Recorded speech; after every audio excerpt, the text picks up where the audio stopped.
Now, in the wake of the worst air crash in Nepal in decades, which claimed at least 68 lives, the government has now mandated a technical test for domestic flights to be conducted before departure. An emergency meeting of the Council of Ministers took place following the crash of the Yeti Airlines ATR-72 plane in Pokhara. The government assigned the Civil Aviation Authority of Nepal to monitor whether airline companies followed the direction. The ill-fated Yeti Airlines Flight 9N-ANC left Kathmandu Airport on Sunday morning with 72 people on board. Among the 68 passengers and 4 crew members, 15 were foreign nationals. 6 children, including 3 infants, were also on board.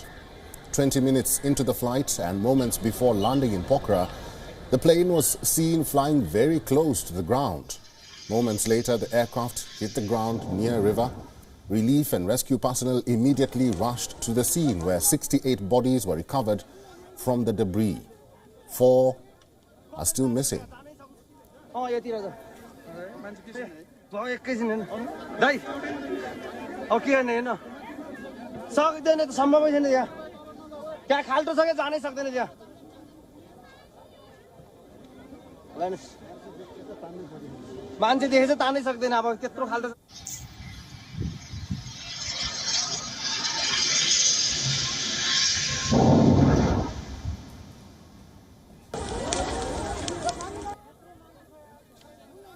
Sanat Kaul is the chairman at International Foundation for Aviation, Aerospace and Drones. Sanat was India's permanent representative to the Council of International Civil Organization in Montreal. He is now joining us live from New Delhi. Sanat, good to have you on the program. Let's start with the latest concern at this moment, the flight data box, what is commonly referred to as the black box or the voice recorder, are 2 key elements that solve the puzzle in any aircraft accident.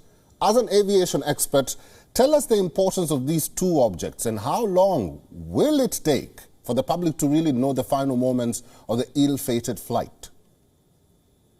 Yeah, so basically these data recorders are, one is doing the flight recording of what is happening. The other is, of course, doing the voice recording of what is happening between the pilots and the tower. So once these are found, a lot of things will unravel. We'll get to know what is exactly happening, because as far as we can make out from whatever visuals we have, that the weather was clear, the flight was coming down, and it probably got the fire before it actually crashed. So obviously something was wrong.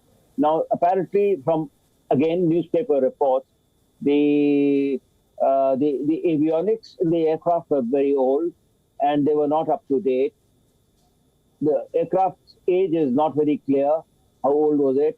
But the other issue is the maintenance and the DGCA approvals for whether it was airworthy or not. So we don't know much about that. But the record of firstly Pokhara Airport as well as of Nepal has not been particularly good, and therefore there are many questions being asked, because this was not a thing which kind of crashed on landing. Although there was some talk about the wheels were not coming down, it apparently crashed in the mountain area, not on the airfield. And the weather was clear.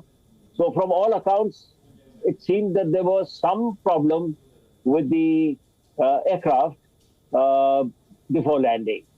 That's all I can say. All I can say is that, the DGCA of Nepal, the Director General Civil Aviation of Nepal, has to come out with the report as early as possible and give some indication. I don't know whether the black boxes have been found or not. If they have been found, they have to be then analyzed. It takes a little time. Maybe they'll be sent out to Nepal, whether they have the facility or not. And normally the manufacturer would like to join. So this was ATR, the European company. They would like to join the investigation.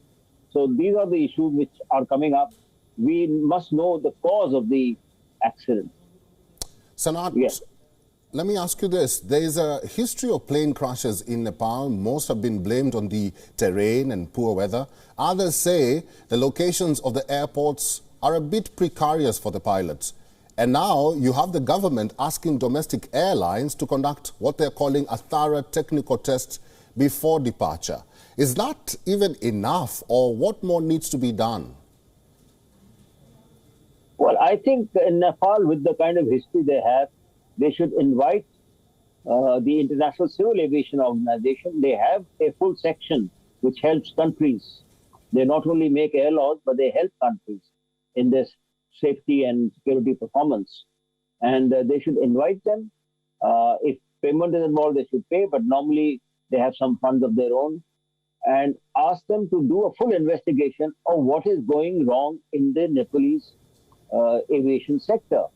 Now, Pokhara is a bad airport. It is located in a bad place. A new airstrip has been constructed with the help of Chinese government on a pretty high loan. So from that angle, I think, and the weather was very clear. Weather can be very bad in that area. So weather appears to be clear from the visuals we have seen.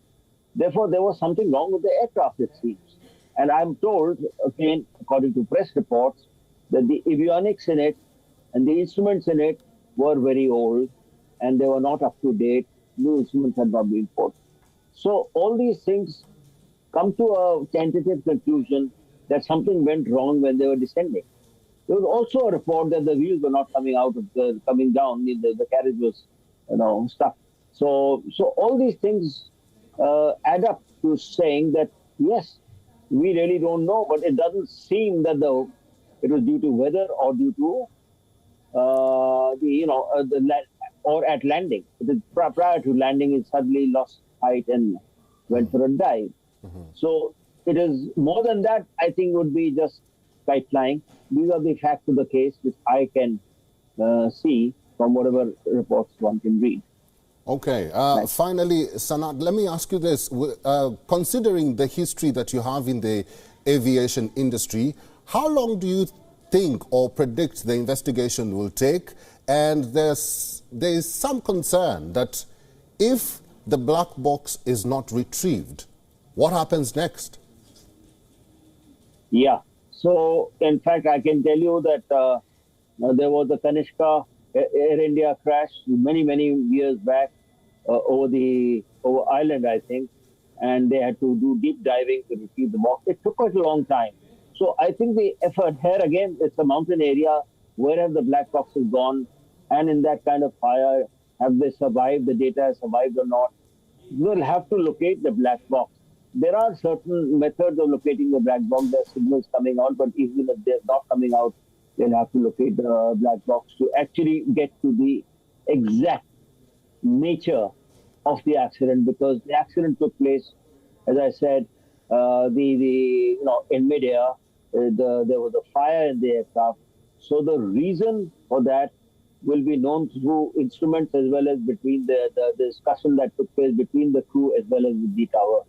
So I don't know. I mean, it can take, once the black box is found, it should not take too long, a month or so.